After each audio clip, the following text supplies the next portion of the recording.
Saudações, gente bonita, em Goiás, 10h12 da manhã. Mestre Leider aqui falando. Bom, vamos falar um pouco sobre os trilhos da história, né?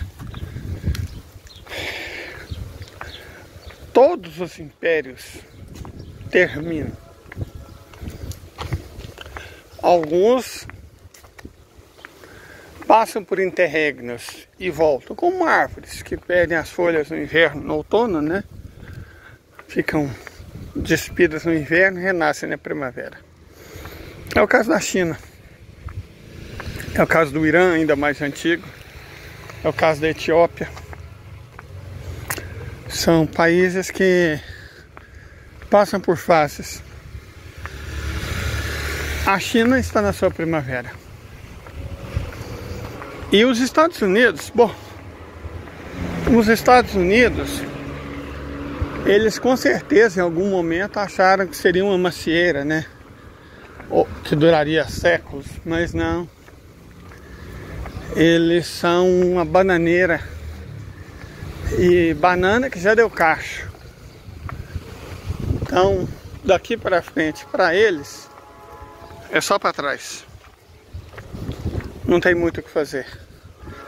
Os acontecimentos do mercado financeiro de ontem, que certamente serão agravados pelos acontecimentos deste fim de semana, vão acabar levando eles à ruína. Nós explicamos no vídeo passado que essa guerra é uma guerra do sistema financeiro contra o mundo. Sistema financeiro que dominou o capitalismo. Os fundos, né, administradores de recursos, nós mostramos que apenas 3 deles, BlackRock, Vanguard e State Street, dominam o mercado acionário e, portanto, os grandes conglomerados do mundo. E que não adianta, por exemplo, tentativa do governo dos Estados Unidos de reindustrializar o país. Porque por mais que eles passem dinheiro para esses conglomerados, eles não vão investir na indústria, na produção. Eles vão dar um jeito de repassar esse dinheiro para os acionistas. Foi o que aconteceu. O governo dos Estados Unidos, encheu a Intel de dinheiro, 8 bilhões e meio de dólares praticamente doado, mais 20 bilhões de dólares em isenção de impostos. O que eles fizeram na primeira oportunidade? Vou mandar 15% da mão de obra embora. Então como é que você vai reindustrializar? Se ao invés de contratar mais gente, você demite o pouco que já tem. Então é óbvio que qualquer tentativa de reindustrializar o país, de construir uma economia de guerra para os Estados Unidos, vai fracassar.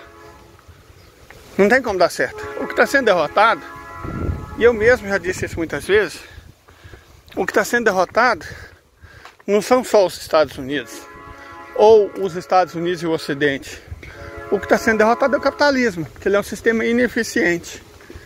É um sistema que, além de buscar escassez para conseguir valor, 2, prefere a circulação de dinheiro do que a produção de recursos, de matérias-primas, de mercadorias. Então não tem como dar certo. Simples assim. Capital financeiro, dinheiro, títulos de dívida, debêntures, e isso não vence guerra. Correto? Não vence. Então, os Estados Unidos já perderam essa antes mesmo de começar. Ok. Mas qual é a estratégia do eixo da resistência para vencer essa guerra? Bom, tudo começa com um objetivo. Qual que é o objetivo? As pessoas, e muita gente boa, muita gente até inteligente, fala, o Irã não vai fazer nada, vai tudo terminar em pizza, não sei quem é um fraco, os árabes são fracos, Putin é um fraco, só eles são fortes, né? Que é muito fácil você falar que o outro é fraco quando quem vai morrer é ele. Quando você está sentado com a bunda na cadeira, é muito fácil chamar os outros o que quer que seja e fazer, que é o problema. Nossa, uau! Deixa eu explicar. Primeira coisa é o objetivo. Qual que é o objetivo do êxito da resistência? Essencialmente Irã, Iêmen, Síria, Líbano, palestinos, Iraque. O objetivo é enfraquecer o Estado ilegítimo, fazê-lo sangrar lentamente, golpe por golpe, como a técnica chinesa dos 1000 cortes. Esse é o objetivo. Certo? O objetivo é esse. Para quê? Para que, à medida que for sangrando, eles percam população, recursos, capitais, munição. Fica impossível, fica inviável a existência do Estado que eles construíram lá. E aí, bom, à medida que isso acontece, a ideia é que o Estado ilegítimo seja esvaziado da sua própria população.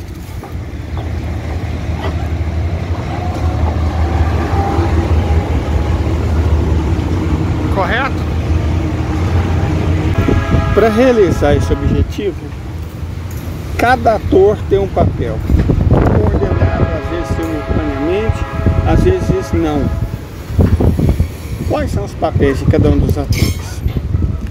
Os Houthis, né, o Al-Ansarallah, o Iêmen, como o país já foi destruído, ele está destruído depois da longa e terrível guerra contra a Arábia Saudita. Então, fica a cargo do Iêmen destruir a infraestrutura crítica do Estado ilegítimo. Estrutura energética, combustíveis. Por quê? Caso Israel for retaliar, vai retaliar o quê? Eles vão perder tudo. Então, se já perdeu tudo, não tem nada a perder. A infraestrutura crítica, nesse sentido, fica com o Iêmen, fica com os Houthis. Qual o papel dos elementos do norte, né? Síria, Líbano, Hezbollah? É o ataque econômico. Retomar as terras que foram tomadas por Israel, tanto no sul do Líbano quanto em Golã, e transferir essas propriedades de volta para os seus antigos donos. Isso afeta terrivelmente Israel. É um país construído em cima do roubo de terras. Eles chamam o roubo de terras de retorno à terra, como se aqueles europeus orientais já tivessem morado lá alguma vez na vida, né? Eles chamaram o roubo de terra de retorno. Então, pegar essas terras roubadas e entregar aos antigos proprietários. E fazer ataques mais espetaculosos, né? Para demonstrar a fraqueza deles. Então esse é o papel do norte do eixo da resistência, vamos chamar assim. E o papel do Irã? Bom, o papel do Irã, vamos conversar aqui um pouco.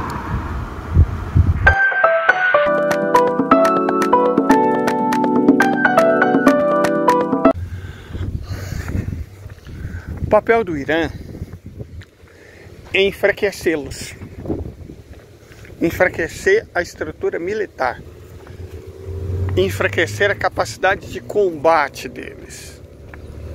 Por quê? Porque o objetivo não é fazer sangrar. Para quê? Para que milhões saiam de lá, voltem para o lugar de onde eles vieram, né? Porque, gente, são europeus orientais ou descendentes de europeus orientais que estavam em outros países. Não existe essa de hebreus. Os hebreus foram extintos no 7º século a.C. Não existe essa de israelitas. Os israelitas foram extintos no 2º século da Era Comum. Então esses povos já foram extintos há muito tempo. Nós estamos falando de europeus orientais que adotaram a religião judaica, por qualquer coisa que seja, e com o apoio dos Estados Unidos se proclamaram descendentes de israelitas e hebreus, coisa que eles nunca foram. A genética prova isso categoricamente. A genética prova duas coisas. Primeiro, que os ancestrais dos hebreus e dos israelitas são os palestinos, o que faz sentido, já que eles que moram lá. E segundo, a esmagadora maioria dos judeus, particularmente os Ashkenazi, são descendentes de europeus orientais, o que também é óbvio. Por isso que o Estado de Israel proíbe testes genéticos sem autorização judicial. Porque eles começaram a perceber que estava todo mundo constatando o óbvio, né? Sionistas podem ser judeus, são judeus. Pelo menos seria claro. Mas hebreus ou israelitas nunca foram. Então, para evitar mais problemas, eles simplesmente proibiram a realização de teste genético. Então, logo, 1 milhão já saíram. Esse 1 milhão que saiu já está provocando graves danos econômicos na infraestrutura e militares ao Estado de Israel. Eles já não estão dando conta nem de oprimir Gaza. Já perderam o extremo norte do país, o extremo norte da Galileia e o norte de Golã já perderam. E vão perder o resto de Golã e da Galileia. Simplesmente que eles não têm mais força militar para isso. Perfeito? Eles não estão dando conta mais de continuar oprimindo Gaza. Aliás, eles não estão dando conta de lidar com os palestinos em prisões. Falta mão de obra para tudo. O país está desmoronando. O país já desmoronou na prática. Não fosse o apoio dos Estados Unidos e dos países do Ocidente, já não existia mais. Ok, mas ainda existe. Então você tem que esvaziar pouco. Igual você espreme uma laranja devagar, sabe? O suco não espirrar para todo lado, você vai espremendo devagar.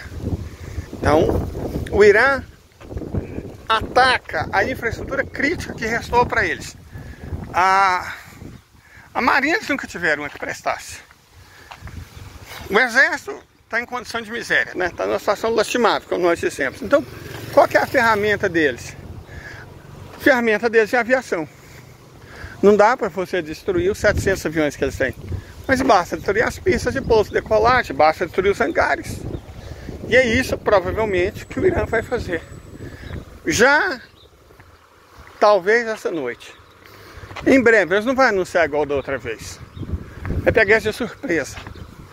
Mas o fato é que eles vão atacar a infraestrutura relativa às forças aéreas do Estado ilegítimo. Porque é com essas forças aéreas, é com a aviação, que eles atacam e ameaçam os vizinhos. É assim que eles têm destruído Gaza. Eles não são homens, não têm coragem para entrar com o exército deles dentro de Gaza. São covardes, gente. É o único exército do mundo que usa fralda é o de Israel. Soldado usando fralda para não se borrar e não se mijar. Ah, fala sério, né? Por favor. Melhor exército do mundo. Chegando o melhor exército do mundo. Eles vão massacrar o Irã. Ai, por favor, gente. Eles não estão dando conta do Hamas. Não estão dando conta de Gaza. Vão dar conta do Irã. Para de delirar, criança. Enfim. O papel do Irã é claro. Destruir a infraestrutura militar, principalmente aquela relacionada à força aérea, à aviação israelense. Por quê? Porque eles perdem a capacidade de oprimir. Perdem a capacidade de atacar o Líbano, de atacar a Síria, de atacar o Iraque, de atacar o Iêmen. O exército deles não é capaz. Ah, eles têm armas nucleares. Oi, tem. Eles só não conseguem levar ela aonde precisa, né? Ou seja, não adianta porcaria nenhuma. Não faz diferença nenhuma. Eles têm ou deixam de ter.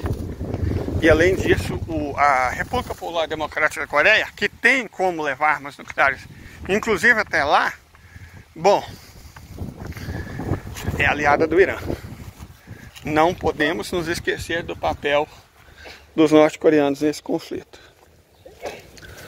Logo, o papel do Irã, muito claro, muito específico. Deixa eu só namorar essas jacas como sempre. Acredito que esse papel vai ser exercido, e esse é um ponto muito importante, com parcimônia. Por que com parcimônia? Ninguém quer uma conflagração total. Isso só causaria milhões de mortes desnecessárias. Todo jeito o Estado de Israel vai perder. Todo jeito o eixo da resistência vencerá. A questão é minimizar as perdas e maximizar os ganhos. Quanto menos óbitos, quanto menos vítimas fatais, melhor. Você não precisa promover banho de sangue e carnificina. Ninguém ganha com isso. Nenhum dos lados. A não ser os loucos, né? Os sionistas mais empedernidos e mais enlouquecidos. Com exceção desses, ninguém ganha. É muito mais humano, é muito mais prático, é muito mais taticamente eficiente simplesmente fazer eles se esvaziarem. Não é como estourar um balão. É como ir abrindo ele devagarzinho ou colocando furinhos muito pequenos para que lentamente ele perca o ar, até murchar de vez. Quando isso acontecer, Quando mais uns 2, 3 milhões já tiverem se mandado e o aeroporto Ben Gurion está lotado no setor de embarque, já faz uns 2 meses, quer dizer, o país está sangrando em termos de população também, como nós já dissemos, e as pessoas já estão começando a sair de carro pelo Egito. Quando perder mais 2, 3 milhões, eles ficam absolutamente incapazes de manter o estado de apartheid. Opressão muito cara, muito difícil e exige muita mão de obra. Acontecendo isso, à medida em que você for enfraquecendo os pilares e os alicerces do Estado ilegítimo, o que pode fazer também? Lentamente, como é que eu vou deixar achar um eufemismo? Habilitando os palestinos a serem a própria resistência. E aí no momento final, os próprios palestinos se libertam e fazem a justiça que eles acharem a correta. Pronto. Vai ser mais demorado? Vai. Mas vai ter o menor custo possível em termos de vidas humanas e recursos materiais. Que é o ideal se a gente for pensar para todo mundo. Então é isso. Até mais. Boa manhã, bom dia.